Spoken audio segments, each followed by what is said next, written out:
मौसम में परिवर्तन ही स्वयं एवं विश्व के नवीनीकरण के लिए पर्याप्त है। ये शब्द हैं फ्रांसीसी उपन्यासकार मार्सेल प्रूस्ट के, और ये सोचने पर मजबूर करते हैं कि ये जो चीज़ हमारे आसपास हर पल बदल रही है, यानी मौसम, ये कितनी गहरी बात है। बिल्कुल, हम सब हर रोज मौसम का अनुभव करते हैं। कभी गर्मी लगती है, कभी ठंड, कभी अचानक बारिश आ जाती है। लेकिन इसके पीछे का विज्ञान क्या है? आज हम शायद उसी की गहराई में उतरेंगे। तो चलिए इसी की पड़ताल करते हैं। तो सबसे पहले ये मौसम आखिर है क्या? देखिए, अगर हम बिल्कुल सीधी भाषा में कहें तो किसी खास समय पर किसी खास जगह की जो हवा की हालत है, बस उसी को मौसम कहते हैं। और ये सब कुछ हमारी पृथ्वी की सबसे करीबी परत में होता है ना? हाँ, शोभ मंडल या ट्रोपोस्फेयर में। हाँ बिल्कुल।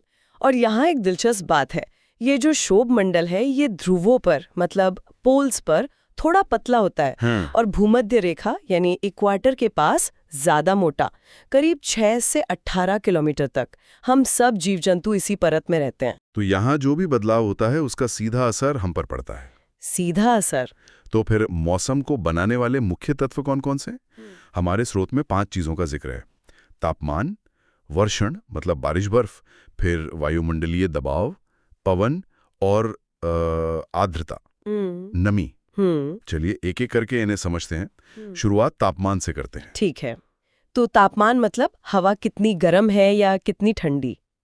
इसे मापने के लिए तो हम सब जानते हैं थर्मोमीटर का इस्तेमाल होता है। हाँ, हम तो सेल्सियस में ही बात करते हैं ज्यादातर। हाँ, भारत में सेल्सियस ही चलता है, लेकिन फ़ारेनहाइट भी एक पैमाना है।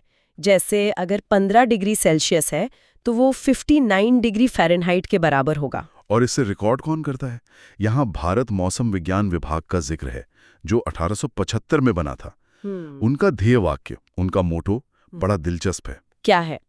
आदित्यात जायते वृष्टि। वाह! जिसका मतलब है सूर्य से ही वर्षा होती है। और ये कितना सटीक है, क्योंकि मौसम का पूरा इंजन तो सूरज ही चलाता है।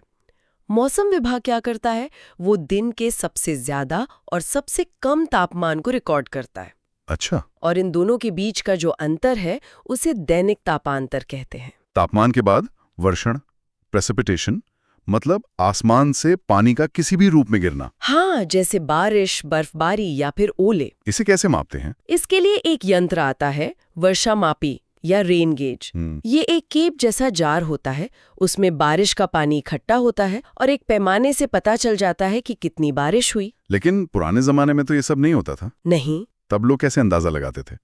मैंने सुना है कि चींटियां अगर अपने अंडे लेकर कहीं जा रही हैं तो बारिश होने वाली है। बिल्कुल सही सुना है। ये सिर्फ लोक कथाएं नहीं है, प्रकृति के संकेतों को पढ़ना एक विज्ञान था। चींटियां या मेंढकों का ज्यादा टर्राना, ये सब हवा में नमी बढ़ने के संकेत हैं, जो बारिश से ठीक पहले होता है। सोचिए कि हमारे ऊपर हवा का एक बहुत ऊंचा अदृश्य खंबा है। उस पूरे खंबे का अपना एक वजन है। वही वजन जो हमारे ऊपर पड़ रहा है, वही वायुमंडलीय दबाव है। अच्छा, तो ये हर जगह एक जैसा नहीं आता होगा? बिल्कुल नहीं। ये समुद्र तल पर सबसे ज्यादा होता है और जैसे जैसे हम पहाड़ों पर ऊपर जाते हैं ये कम होता जाता है। इसीलिए पर्वतारोहियों को सांस लेने के लिए ऑक्सीजन सिलेंडर चाहिए होता है। बिल्कुल, हवा पतली हो जाती है, दबाव कम हो जाता है। हमारे स्रोत में इसका एक बहुत अच्छा उदाहरण है, खारदुंगला का। हाँ, जो दुनिया की सबसे ऊंची मोटर योग्य सड़कों में से एक है। वहाँ 18,380 फीट की ऊंचाई पर दबाव समुद्र तल के 1013 मिलीबार की तुलना में सिर्फ 650 मिलीबार के आसपास होता है। बहुत बड़ा अंतर है। और इसे मापने वाले उपकरण को वायुदाब मापी यानी बैरोमीटर कहते हैं। तो दबाव में इसी अंतर से क्या मौसम का अगला तत्व बनता है? पवन। एकदम सही, आपने बिल्कुल नस पकड़ ली। हवा का एक सीधा सा नियम है, वो हमेशा उच्च दबाव वाले इलाके से कम दबाव वाले इलाके की तरफ बहती है। अच्छा। और इसी बहती हुई हवा को हम पवन कहते हैं। पवन के बारे में 2 बातें जानना जरूरी है ना? एक तो उसकी गति और दूसरी उसकी दिशा। हाँ बिल्कुल। दिशा बताने के लिए वात दिग्दर्शक या विंड वेन होता है, जो तीर की तरह दिखता है। और गति के लिए? गति के लिए पवन वेग मापी यानी अनीमोमीटर का इस्तेमाल होता है। इसमें कटोरियां होती हैं जो हवा से घूमती हैं। ठीक है। और 5वां और आखिरी तत्व? आर्द्रता, ह्यूमिडिटी। आर्द्रता यानी हवा में मौजूद पानी की भाप या जलवाष्प की मात्रा। जब हम कहते हैं ना कि आज बहुत उमस है। हाँ, वो चिपचिपाहट वाली गर्मी। बिल्कुल, उस चिपचिपाहट का मतलब ही यही है कि हवा में नमी की मात्रा बहुत ज्यादा है। और इसे आर्द्रता मापी या हाइग्रोमीटर से मापा जाता है। सही। तो अब हमारे पास ये पांचों तत्व हैं, तापमान, वर्षण, दबाव, पवन और आर्द्रता। इनका इस्तेमाल करके मौसम का पूर्वानुमान मतलब फोरकास्ट कैसे लगाया जाता है। यहाँ पर मौसम केंद्रों की भूमिका आती है। हाँ, बिल्कुल। देश भर में मौसम केंद्र यानी वेदर स्टेशंस होते हैं जो इन सभी तत्वों के आंकड़े लगातार इकट्ठा करते हैं। कुछ जगहों पर तो लोग खुद माप लेते हैं, पर कई ऐसी जगह हैं जहां जाना मुश्किल है।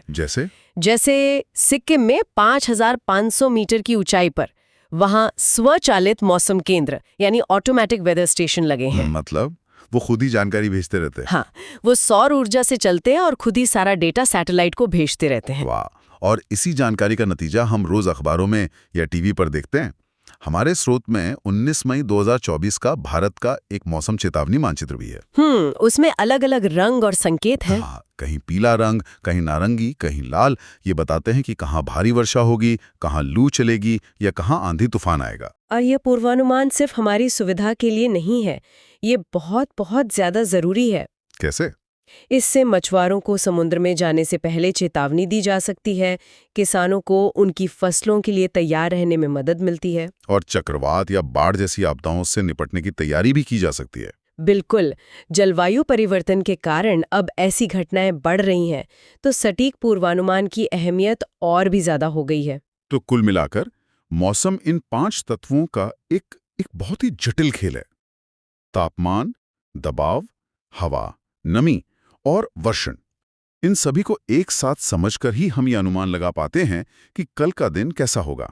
बिल्कुल, ये एक ऐसी पहेली है जिसके टुकड़ों को मौसम वैज्ञानिक लगातार जोड़ते रहते हैं ताकि हमें एक साफ तस्वीर मिल सके। ये विज्ञान और तकनीक का एक बेहतरीन मेल है जो हमारे रोज के जीवन को सुरक्षित और बेहतर बनाता है। आज हमने मौसम की बात की जो हर दिन हर घंटे बदल सकता है। लेकिन जब हम इन्हीं बदलावों के पैटर्न को सालों साल, दशकों तक देखते हैं तो हम एक और शब्द पर पहुंचते हैं, जलवायु, क्लाइमेट। तो यहाँ एक विचार के साथ इस चर्चा को समाप्त करते हैं। हमारे रोज के मौसम के ये जो छोटे छोटे अनुभव है, जब ये सब एक साथ जुड़ते हैं तो लंबी अवधि में हमारी धरती की जलवायु के बारे में क्या बड़ी कहानी बता रहे हैं।